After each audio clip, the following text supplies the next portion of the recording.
Welcome back to Dead Good Book Reviews. I'm Judith and you're watching another episode in my series where I recap and review every book in the Animorphs series. Today we are talking about Animorphs 30. I cannot believe we are 30 videos into this series, or I kind of can. It does feel like it's taken up quite a large chunk of my life. It's fine.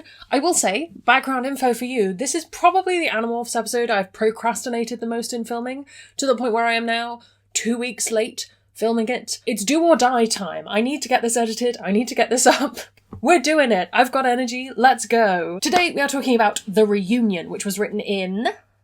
well, I don't know when it was written. It was published in June of 1999 and ghostwritten by Elise Donner. There we go. It's Marco on the front and a bug, so we're in for a good time, methinks. We open with Marco having a nightmare because nightmares or traumatic memory experiences have kind of become the new standard opening for Animorphs books.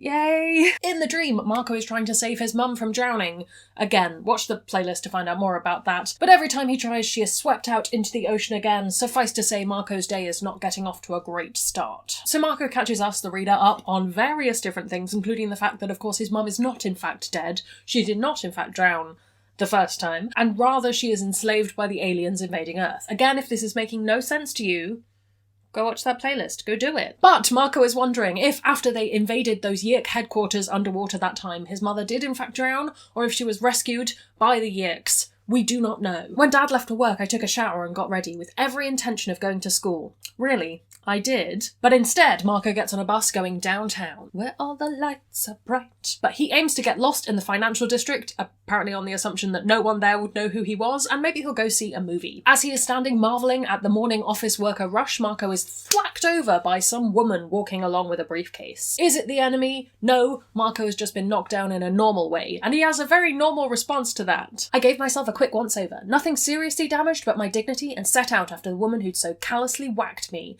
This woman had an appointment with the dirty pavement, courtesy of a well-placed Saucony Cross trainer. I assume that's his shoes. Saucony? Saucony?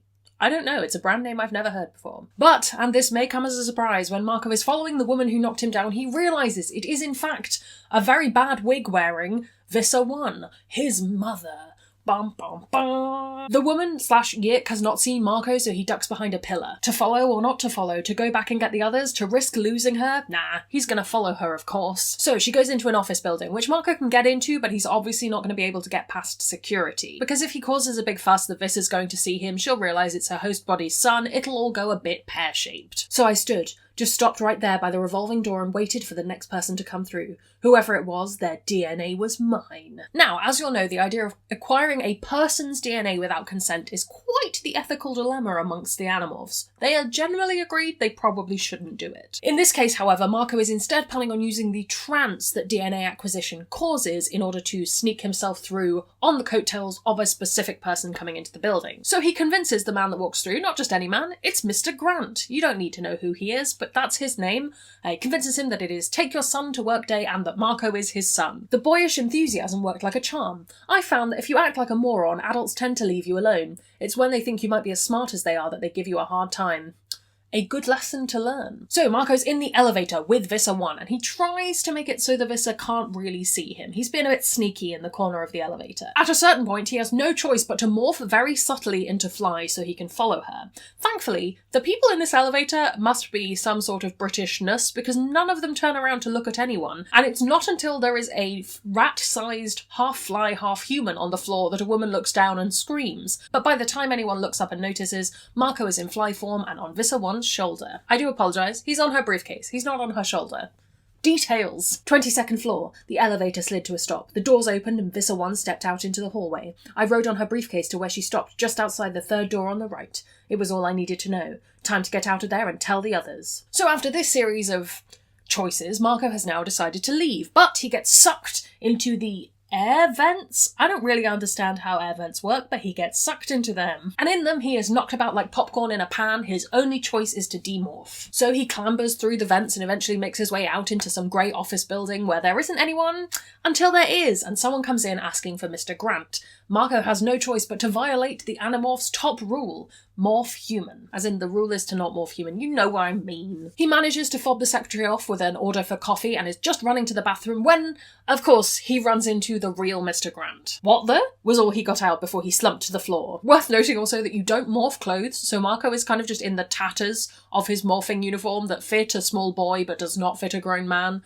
A disturbing day for Mr. Grant indeed. So he drags Mr. Grant into the closet, pilfers his clothes, and makes his way out of there as fast as he can. Gets home, changes, goes back to school in time for lunch break. It's been an eventful morning. Vice Principal Chapman, the Yik, interrogates Marco as to where he's been, but I think he's just normal Vice Principal concerned, not "I think you might be my biggest enemy" concerned. But some more well-placed lies about take your son to work day do their job and Chapman backs off.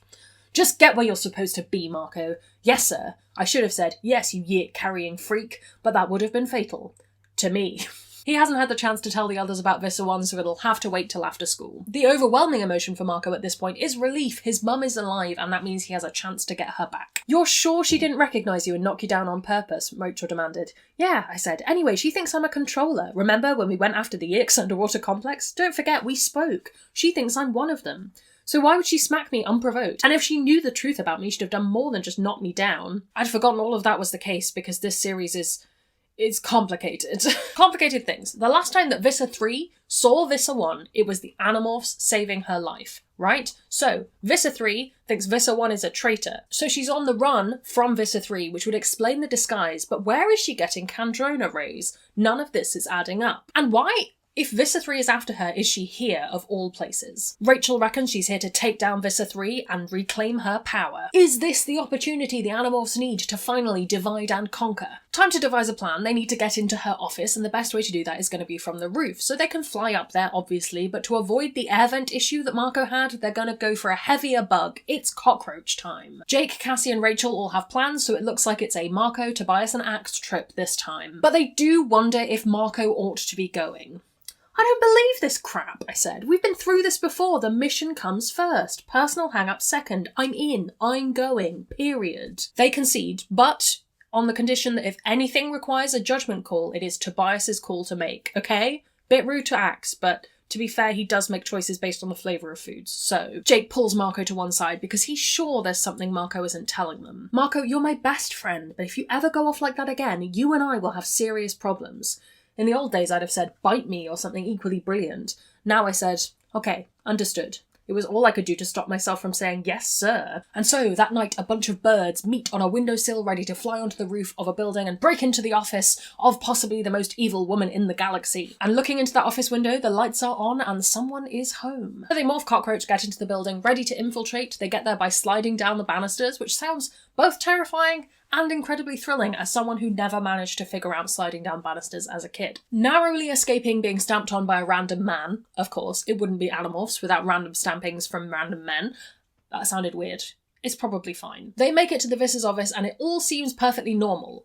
Until they attempt to go through the door, which appears to be scientifically sealed. Alien science seal. They head on up to that very same air vent through which Marco got sucked this morning. That's a terrible sentence, but you know what I mean. We scrambled through the scatterings of lint and ash to a vent that opened into what had to be the Vissa's lair, assuming the Vissa was preparing to go to war with a small country. Axe tells us that this is done through hologram paint, which sounds like a new TikTok interior design trend. This will prevent anyone looking into the office from seeing what is actually there. They make it in and demorph, and that's where Marco sees something truly horrifying. A portable Yik pool in the corner of the room with a head shackle and his mum face down in the pool. It's so that her ear is held to the water. She's not drowning, I don't think. For this short time, Marco's mum is just his mum, and he starts to make his way towards her only to find an Andalite tail blade at his throat. "No, Marco," Axe said calmly.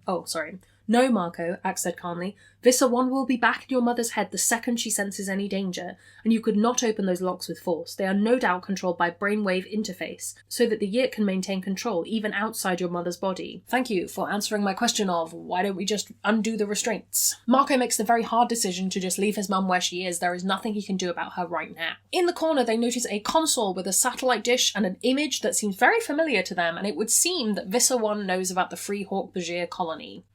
Again, playlist. Handheld Draken weapons over here, surveillance devices, a portable Yik pool, Axe observed, looking around the room with his stalk eyes. Everything the Vissa needs for guerrilla action. very different from Marco's gorilla action. Spelled differently, different word. So it turns out the briefcase she was carrying this morning contained emergency Kandrona particle generators. I got it, I think. These basically make a Yeek pool temporarily. But she doesn't have very many left. It would seem she is on a very tight deadline. Rot in hell! It was said softly but ferociously. We froze. It would seem that Vissa 1 is reinfesting her host and she is not happy about it. The host, I mean. Vissa 1's probably pretty chill. Then the room begins to tremble and they all leap into the small bathroom, something slamming itself against the door. Marco thinks the Yeeks are there to kill his mother and he cannot let them, even though Axe is telling him, that isn't your mother next door, that's Vissa 1. Marco stays true to his character and starts morphing gorilla. You're letting your hatred of Yeeks get in the way. If Vissa 3 is trying to kill Vissa 1, there may be an opening for us. An opportunity, Tobias said thoughtfully. Maybe, Axe allowed, but Prince Jake said we were not to... Blame me, I muttered. We will, Tobias said with a laugh. It's always good to have a scapegoat. They walk back into the main room where Vissa 1 is fending off the Hawk-Bajir with some sort of handheld Draken device. The Animorphs start to knock back the Hawk-Bajir, who are very confused and clearly were not expecting there to be reinforcements here, but more of them keep coming. We fought our way through the stunned aliens, smashing and slashing, and then, out of the corner of my eye, I saw Vissa 1 level her Draken beam. At me! That's not nice. But Axe whips a portable Kandrona canister at her and she drops the weapon. The Hawk-Bajir flee and the Animorphs can hear a helicopter in the distance, but is it taking them away or bringing reinforcements? Before they can fully tell, Vissa 1 comes out of the bathroom where she had stashed another weapon which she is again pointing at them. But Marco the gorilla leaps on top of her fragile host body and puts her in an arm lock. We save your regrettable life and you try to kill us, Axe sneered. You are a perfect representative of your species. So why don't you kill me, Vissa 1 spat. Arrogant Andalite filth, why don't you kill me now? As you wish, Axe said, nodding to me. For my part, I say, kill her. But then, in private thought speak, Axe clarifies that he is just trying to intimidate Vissa 1. He doesn't actually want to kill Marco's mum. She doesn't want to die, and so things de-escalate somewhat. Though Marco has knocked her wig off. I think that's an important mental image you need to have. So apparently their instinct/info was correct and Vissa 3 has indeed accused Vissa 1 of treason. Something that is going to be totally confirmed once those Hawk-Bajir go back and say, yeah, she had Andalites in the bathroom. At last she tells them her demands. She wants to know the location of the free Hawk-Bajir colony and in return, she will give them Vissa 3. Tell her we agree, I told Axe privately. Tobias erupted. Are you insane? There's no way we're giving up the Hawk-Bajir. No, we won't, but she doesn't know that. She thinks we're Andalites. You know the one word Yeeks always use in describing Andalites? Ruthless. That's what they think. She'll buy it. Usually by this point I've got a pretty good idea of where a book is going. At this point I had no idea. It could have gone to space, it could have gone to underwater, it could have gone to Mars. I wouldn't know. Mars is in space. So she doesn't currently know where the Hawk-Bajir colony is. Thank you, Elamist. But as soon as she does know, she's going to need some help in killing them, so she's going to enlist the help of Axe and the other Animorphs. Marco doesn't buy that she's all on her own, but they're going along with it for now, and so they can keep in contact. She gives him her email address, which I assume is something like vissa1@yeekmail.com. Then she narrowed her eyes and looked at us, each, one after the other. One of you does almost all the talking. 2 of you stay in Morph. Vissa 3 is a fool. He's overlooked something strange about your group of rebels. He's missed something. She grinned a savage grin. But don't worry. When I'm returned to power, I will figure it out. And then she made a gun hand, pointed it at my head, and said, and then, Tsew! Oh, honey, you made a fake gun sound. You've lost all credibility. And so, with that plan sorted, they escape from the building, seeing 4 more helicopters flying in to destroy Vissa 1. I keep getting the Vissas mixed up.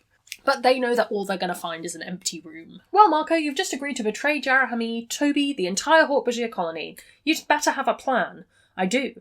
Gonna tell us about it? Thankfully, Marco agrees to tell them about it, and his plan, as you might suspect, is to pit one Vissa against the other. They ought to go and talk to Jake, but there's really no time to get to talk to him, and also Tom, the controller, will be there, so they need to get on with the plan now. First up, they will need a morph that will work in the mountaintops, so they head on over to Cassie's house, because Cassie is our animal expert. I knew in my heart that 4 chopper loads of Hawk-Bajir had burst into an empty office and found no one. Knew it. I don't believe in destiny, but I felt destiny this time. We would meet, Vissa 1 and I. We would meet on a mountaintop and I would end it all there. It's as dramatic as The Dark Knight, I swear. They tap on Cassie's window, but she doesn't wake up, so they tap a little harder, and yeah, they do indeed break Cassie's window. At least she can truthfully say that a bird hit the window when she has to tell her parents. Her suggestion is that they morph Mountain Goat, and thankfully the Gardens has some of those currently in a nice new exhibit, so great. This goes about as well as you would expect. I don't think we need to dwell. I'll just read you the quote. Let me just say that unless you have been butted down a 15-foot high cliff by a 250-pound angry male mountain goat, you have not experienced true humiliation. So they get the DNA. It's nighttime now, and Marco is back at home trying and definitely failing to get some sleep. Insomnia is a bitch, but to be fair, my mum is probably not infested by a slug, so slightly different vibes. The next morning, they meet in the barn to finally discuss the plan with Jake and the others. We take out Visser 1, we take out Visser 3. We leave the Yeeks believing they've erased the Free Hawkbajir colony, the Free Hawkbajir end up much safer, the Yeeks end up leaderless. Simple, right? Marco has, in theory, come to the conclusion that as good as it would be to save his mum, she is only one person, and they have the opportunity to save the world. So Jake agrees. He doesn't even say all the things Marco's expecting him to say. He puts Marco in charge of the plan. But first off, they need the chi, so Marco sets off to get Eric. Okay, we don't let her see us, we play the arrogant Andalites the whole way, Visser 1 can't.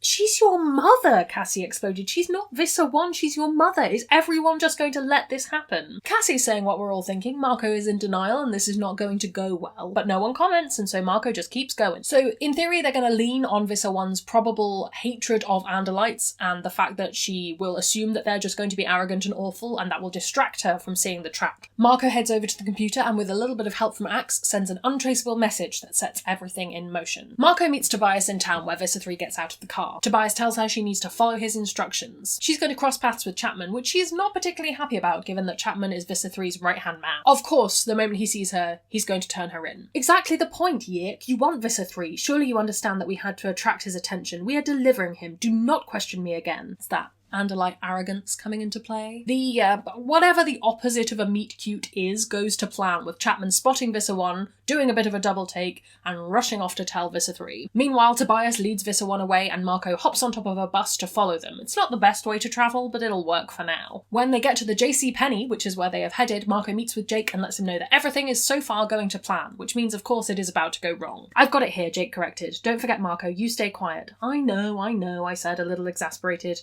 Don't let her hear my voice, not even the one in my head. Place your bets as to whether that's going to work out. Marco goes, demorphs, and grabs the clothes that Jake has left in a bin.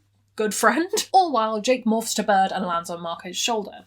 Oh, sorry, no, he morphs to fly and lands on Marco's shoulder. That makes more sense. Because Marco then leads Jake to land on Visser 1. He then leads her to purchase a scarf and gloves. A very confusing day for her. Hopefully she had cash. As she starts to head out of the store, she is stopped by a plainclothes security guard, who is, maybe not all he's cracked up to be. You are under arrest for stealing that scarf. I bought this scarf, the Visser said tightly. I have the receipt. The guard laughed nervously. He glanced around like he was looking for help, but he sounded determined enough.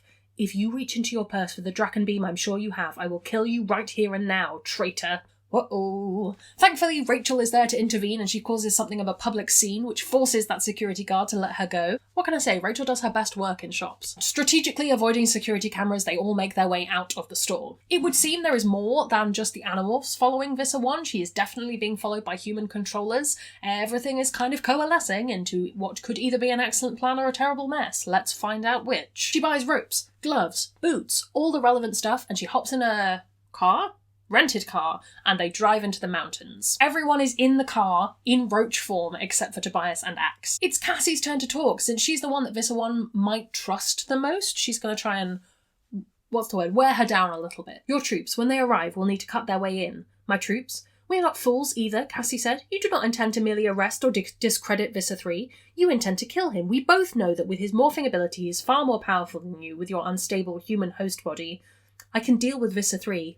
Can you?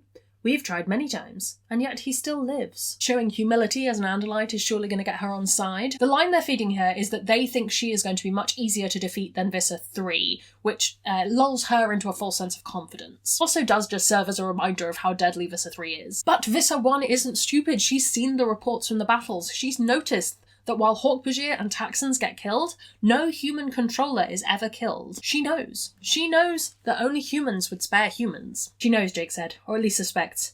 Yeah. Marco, nothing changes, I said harshly. She was going down before, she's still going down. If anything more than before, because they cannot let this secret get out. They make it to the visitor centre of the mountain trail they have got to and instruct Visser 1 to start heading up the trail. She doesn't want to go up the main trail, too easy to track, but they tell her that's the way she's got to go. In the backseat of the car, the Animorphs in cockroach form start demorphing. Rachel first, then Marco. Rachel morphs to Eagle and sets off, so that if Tobias didn't make it to the rendezvous point in time, Rachel will. As Marco gets to Osprey and into the air, he sees a black limousine pull into the car park, and there's 3 SUVs behind. He watches as a Draken beam points out of the window of the limousine and aims for the car. The car explodes, and there's no response from Jake or Cassie. And the others are out of Thoughtspeak range. So obviously Visser 3 and Chapman come out of the limo and Visser 3 sets on off the trail. And Visser 3 spots Marco and of course instructs his minions to shoot at the bird. Marco dodges Draken beams like his life depends on it, which it does. I'm gonna say aluminium, not aluminum, okay? The burning car was burning bright inside my brain. The aluminium skin had been evaporated, leaving nothing but the bones of the car, bare aluminium posts and fire, and though I had not seen them except in my imagination, the singed, heat-cracked bones of my friends. What now, I asked myself. What now? No choice but to go ahead with the plan without Jake, so Marco is going to have to do Jake's role, which means he's probably going to have to talk to Visser 1. He flies over the trail, spotting Visser 1 still making her way up. In the meantime, the plan is that Axe has frightened everyone else away, so they're not going to be near the trail. I spotted Visser 1 labouring up the slope, fighting the gravity I could easily defy. Her pretty face was dripping sweat, her lungs gasped. That was the plan too. Too rushed, too scared, too tired to think, and yet she already knew too much. Looking back down behind her, she spots Visser 3 following her up the trail, and he is moving swiftly with 24 reinforcements because he does not mess around. But one man was out in front, all alone, moving very fast. He wore a camouflage jacket and blue jeans. A camouflage stocking cap was pulled down, hiding most of his red hair. The way he was moving, he was either an athlete or a very experienced woodsman. Those 2 things that you can be. He left the trail and went cross-country, either going ahead to take a shot at Visser 1 or going ahead to spy out what was happening. This plan has so many variables that at this point in reading I just did not understand. I was fully letting the book take me where it will. And I was getting very antsy at this point, especially given there is a good chance that the sky is also filled with blade ships that Visser 1 could have brought in, Visser 3 could have brought in. Odds are there are camouflaged spaceships in the sky. So Marco pulls up to a campsite where there is a Hawkbajir stood, it's Rachel, and in a tree, because Hawkbajir are arboreal, is also Tobias in Hawkbajir form. They don't know yet about Jake and Cassie. Marco's not going to tell them right now. He just says that the Visser got them and they are captured, because confessing that the friends might be dead is not really top of the plan right this moment. So as Visser 1 makes her way into the campsite, Rachel and Tobias reveal their Hawkbajir forms. Rachel, who is letting Visser 1 live, for now, uses her Hawkbajir voice to demand to know where her Andalite friends are. She asks for the password that they've all shared around like this is a legitimate plan, and Marco spots the red-haired man in the distance. He's far enough that he probably can't hear anything, but he's definitely watching. Yes, I am a friend to all free Hawkbajir. The Visser could hardly resist masking my mother's face with a grin of glee. How's the free colony faring, Masker Fatan? Good, all free now, all happy, much bark to eat, Rachel said. That's good, love to hear that the bark is tasty, Visser 1 said, dripping contempt. Now conduct me to the colony as you were instructed to do. You changed to bird, fly, human slow walker.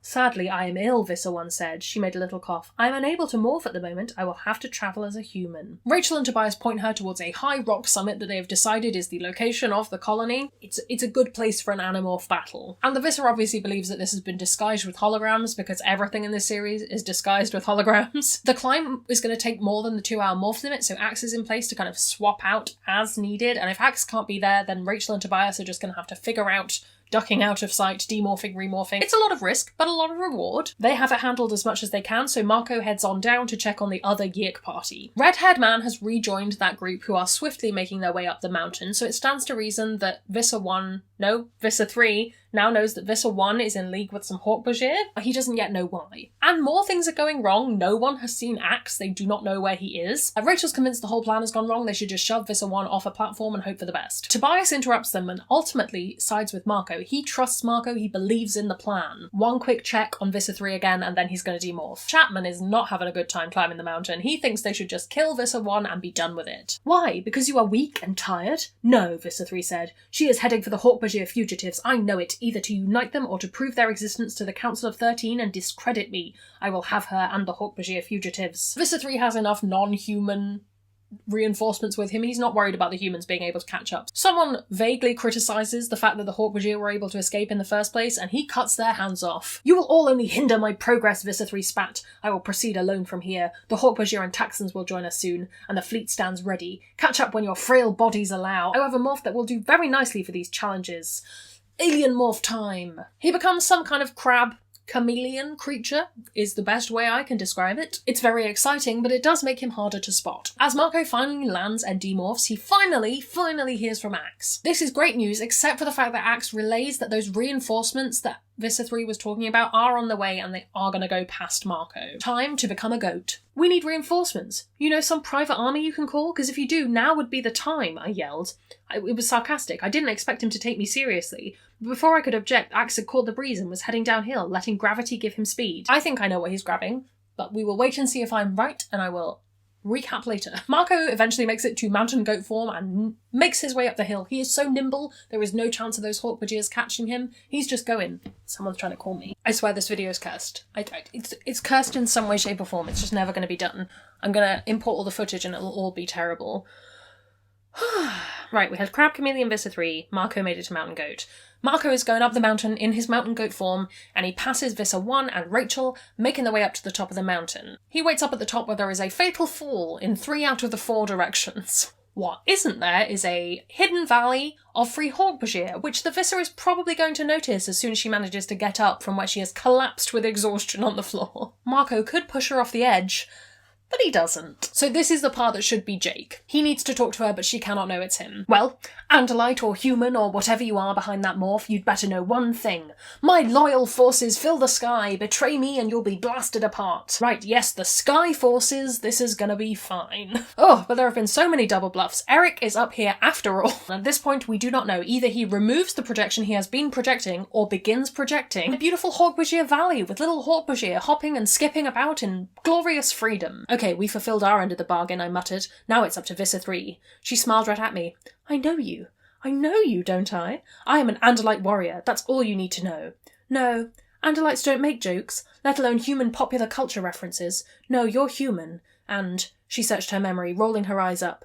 Someone I knew once. Long ago, maybe, but someone I knew. But before they have the time to do anything about this, Visser 1, the chameleon crab, scrambles up onto the edge. Well, well, well, because he's a villain, he said.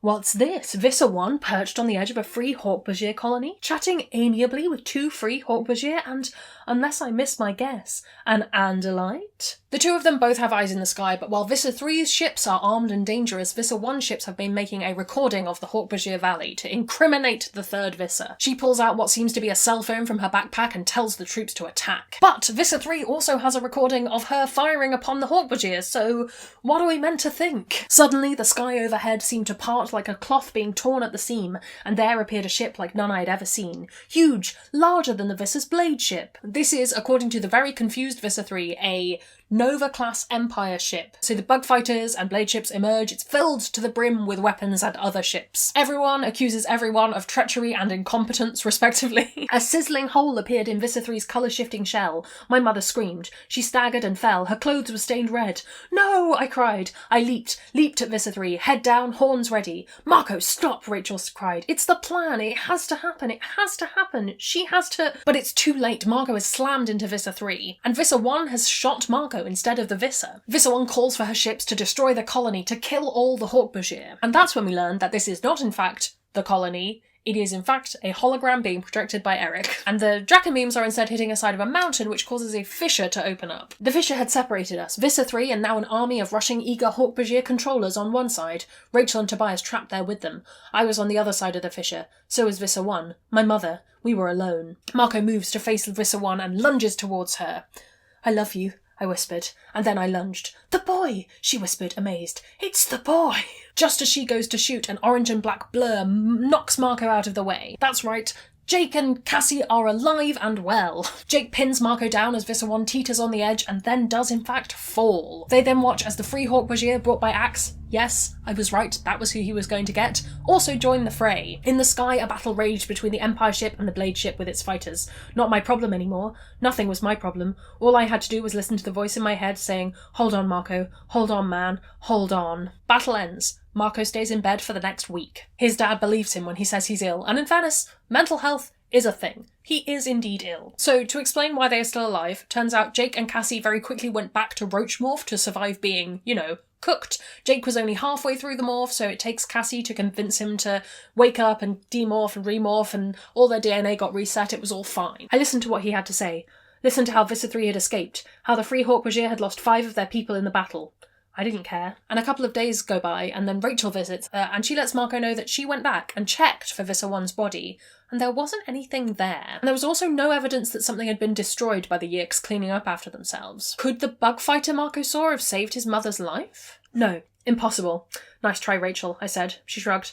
I'm just telling you what I saw. I wouldn't lie. Sure you would, I said. Pity, charity, make Marco feel better. But Rachel knows that wouldn't make Marco feel better, and then Marco has to ask, how does Rachel keep making these decisions? How does Rachel keep going when she has to keep making these tough decisions all over again? One battle at a time, Marco. One battle at a time. Not much of an answer, but the only answer I had. Whew! And that was a heavy, heavy edition of a Marco book. We are done with Animorphs 30. I have finally filmed it. If you are watching this, that means I edited it and I uploaded it and nothing went terribly wrong. Fingers crossed. So sorry, Editing Judith, if it did in fact go terribly wrong.